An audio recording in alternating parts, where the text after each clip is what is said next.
आप सभी को नमस्कार।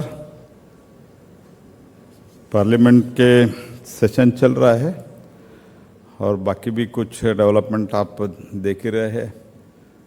और जो एनडीटीवी का जो प्रतिनिधि उधर रेगुलर जो करस्पॉन्डेंट्स इधर उपस्थित है जो पार्लियामेंट कवर करते हैं, उन लोगों को तो शायद इसमें इंटरेस्ट भी ज़्यादा नहीं रहे अभी, क्योंकि पॉलिटिकल डेवलपमेंट कर्नाटक में और इधर उधर अलग तरीके से हो रहा है।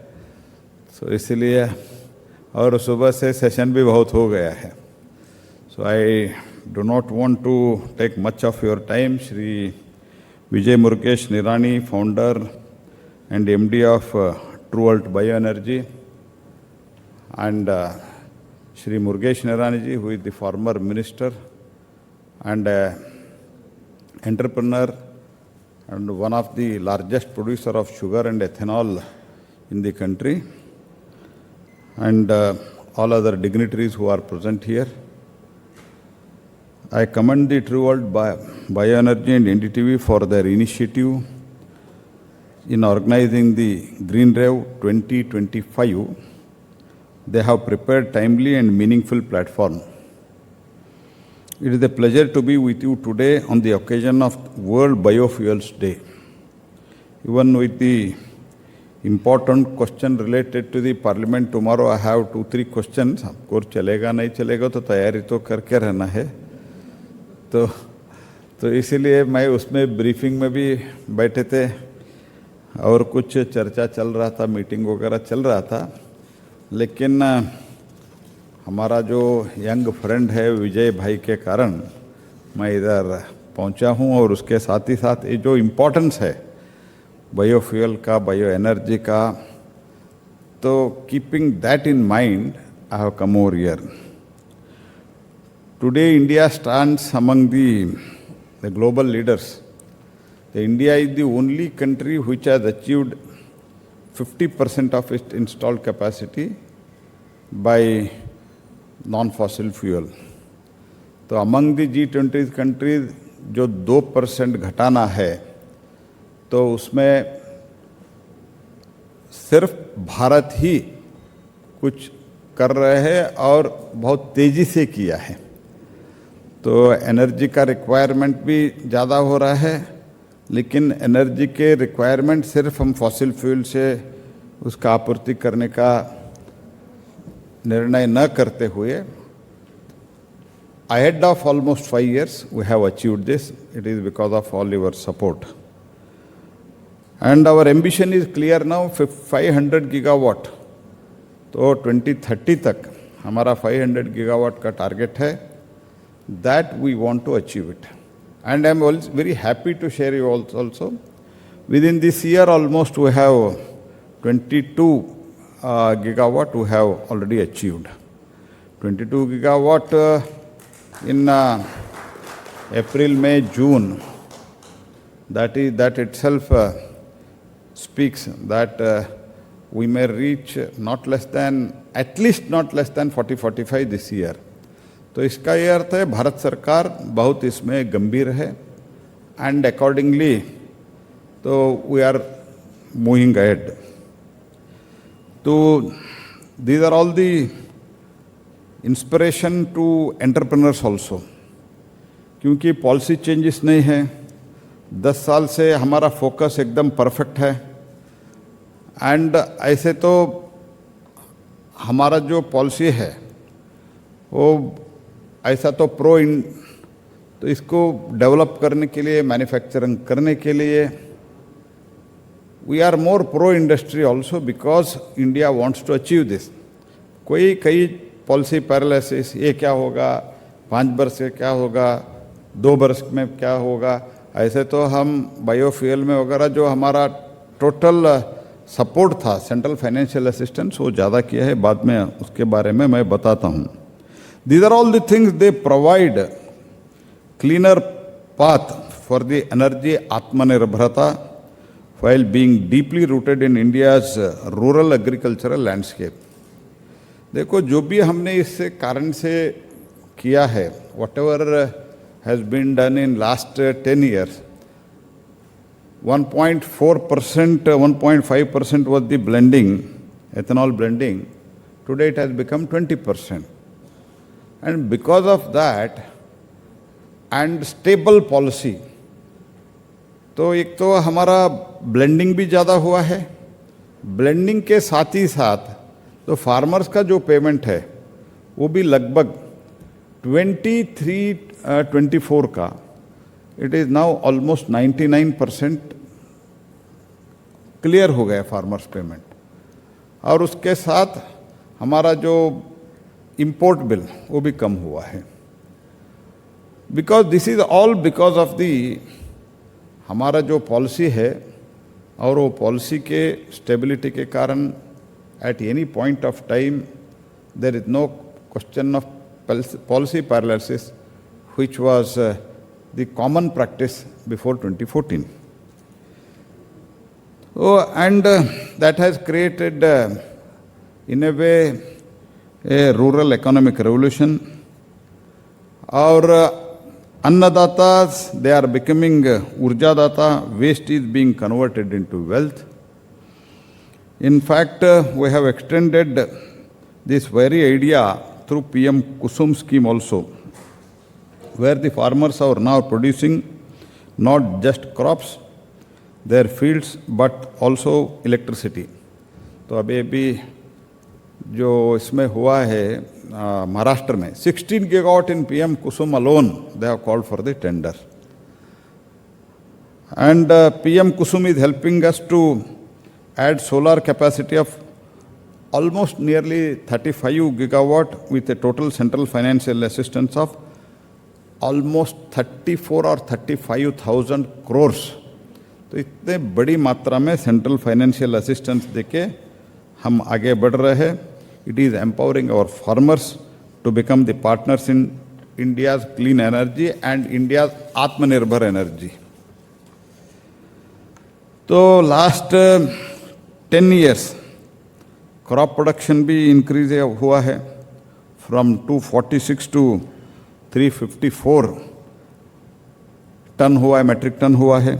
It is remarkable growth over 40 of around nearly 43%, and which means more agri residues are available for the clean energy. मैं crop का इसीलिए जिक्र कर रहा हूँ because you will get more residues for this biofuel and clean energy. Annual biomass production in the country is about 750 MMT, with 228 MMT identified as surplus. Means there is a lot of scope even now. This surplus biomass can potentially generate 42 gigawatt of power. Under National Bioenergy Program, we have undertaken major reforms. One of the key components is support for the promotion of manufacturing briquettes, pellets, and biomass-based cogeneration in industry. Initially, central financial assistance, which I was earlier referring, 9 lakh per metric ton per hour of capacity, capped at 45 lakh per project. But after I became minister, with the blessings and the instruction of the Prime Minister, last year we have significantly revised these assistance. For non-torrefied pellets, developers can now get 21 lakh per MTPH up to maximum of 1.05 crore per project. For the torrefied pellets, the support is 42 lakh per MTPH and capped at 2.1 crore. This revised CFA will boost the pellet manufacturing, complementing the Samartha mission, which aims 5% biomass co-firing in thermal power plants. Phase 2 of the scheme, with a higher financial outlay and expanded scope, is in the pipeline to support the future growth. तो अभी भी हम इसके बारे में काम चल रहा है. We are also supporting the compressed biogas developers through the waste to energy component of National Bioenergy Program. Those who have purchase agreements with the government oil companies under the SATAT, that is Sustainable Alternative Towards the Affordable Transportation, and have secured the loan for at least half of their project cost can now receive up to 50% of approved financial assistance in advance during the construction. तो क्या क्या बदलाव आया है, अब I think you need to promote it. NDTV को भी मैं कहना चाहता हूँ, इतनी बड़ी मात्रा में हम बदलाव लाने का कोशिश कर रहे हैं. That intention is that we want to go ahead, we want to do further, क्योंकि हमारा पावर रिक्वायरमेंट जो है 2032 तक डबल होने का संभावना है. संभावना नहीं, it is almost certain that bye 2032 the requirement of overall power will be doubled. So keeping all these things in mind, I am happy to share that India's CBG sector has expanded significantly from a single 8 TBT tons per day project in 2014 to 150 projects with cumulative 1,211 TBT capacity. I think we all would know that under Prime Minister Modi's visionary leadership, the broader renewable energy ecosystem has undergone a remarkable transformation in India. Biopower generation capacity has increased by 42% over the last decade from 8.1 gigawatt to 11.6 gigawatt. Renewable energy capacity overall has surged more than 200% from 75.52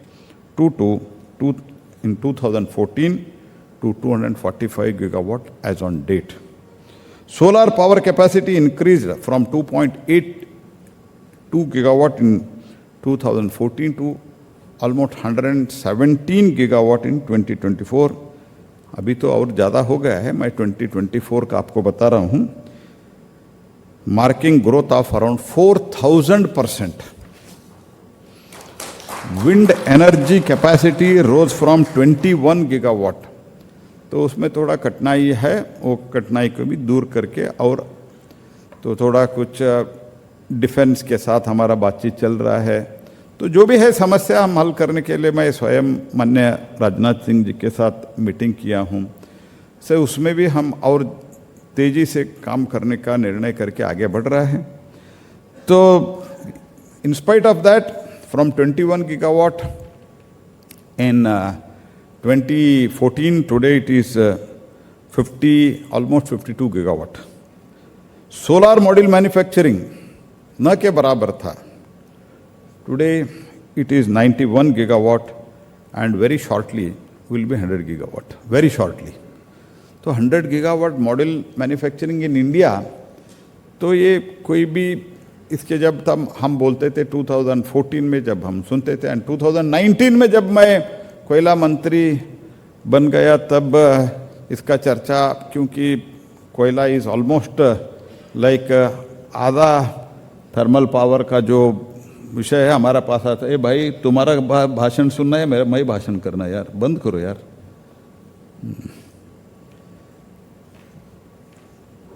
And solar cell production, that is also nil, and it is 25 gigawatt, now aiming 100 gigawatt by 2030. These are all the things which have brought the major changes. So by that only, it is with a focused attempt, focused effort, under the guidance and the leadership of Prime Minister Shri Modi, we have achieved this. And today's program rightly highlights the fusion of the green revolution with reviving mobility, perfectly captures the kind of the integrated, forward-looking thinking that is essential for shaping India's energy Atmanirbhar future. In line with this some months back, we launched the first ever trials of hydrogen-powered heavy-duty trucks. Moreover, 5 pilot projects have been sanctioned to deploy 37 hydrogen-fueled vehicles and 9 refueling stations with financial outlay of rupees 208 crores. To further enable India's leadership in future fuels, we have launched the National Green Hydrogen Mission, targeting 5 million metric ton of green hydrogen production annually by 2030. तो आज मैं पहली बार आपसे share कर रहा हूँ कि recently conducted first ever green ammonia auction, we discovered the price of just 55.75 rupees per kg, nearly half of 100.28 kg benchmark set earlier. आधा हो गया almost green ammonia का जो bids हमारे पास आए, that has become 50%. This is a landmark achievement and a clean signal for the momentum in the green hydrogen and green ammonia. तो जो भी वो चर्चा ग्रीन हाइड्रोजन ग्रीन अमोनिया में होता रहता है, जो स्टेक होल्डर्स मुझे मिलते हैं वही बोलते रहते हैं अभी प्राइस बहुत ज़्यादा है, इसको वर्कआउट कैसे होगा. तो अभी धीरे धीरे अभी कम होते जा रहा है. Our electric mobility efforts are progressing rapidly. India sold about 19 lakh EV in last year. We understand that EVs alone cannot address all mobility segments. Hence, we have complementing with CBG, ethanol, green hydrogen to build a diversified, resilient, clean mobility ecosystem. And of course, another landmark achievement was the launch of the Global Biofuel Alliance during India's G20 presidency. It brings together like-minded nations dedicated in advancing the biofuels as a viable, affordable, and sustainable energy source. This reflects Prime Minister's leadership in shaping not just India's, but the global clean energy future. I also know that along with our initiatives, public awareness and the behavior change are equally critical. This is where platforms like True World Bioenergy and NDTV become invaluable. I commend your efforts and I hope you will continue to do that. From the success of Granathon, which lit up the thousands of homes with the solar lamps, to the Banega Swachh India campaign, NDTV has consistently demonstrated how media can drive the social transformation. I urge the NDTV now to lead public education of biofuels, clean mobility, and energy efficiency, especially among the youths. I would also like to acknowledge the leadership of True World Bioenergy under the leadership of Shri Vijay Nirani. It is one of the largest ethanol producers in India, and I commend its commitment in building the greener India. I strongly believe that biofuels are not just technical solution, they are strategic, necessary. They empower our villagers, reduce our oil imports, build the local economies, promote the circular economy, and make the green mobility a reality. Let us move forward with a conviction that India will not only meet its energy goals, but will lead the world in showing how growth and sustainability can go hand in hand. Let Green Rave 2025 be the spark that inspires a new partnership, new ideas, and a renewed commitment building an energy Atmanirbhar Bharat. Thank you. Once again, I thank you all. शायद आपको ये session हमने थोड़ा delay कर दिया, इसलिए थोड़ा आपको तकलीफ हुआ होगा. आपको बहुत बहुत धन्यवाद. नमस्कार.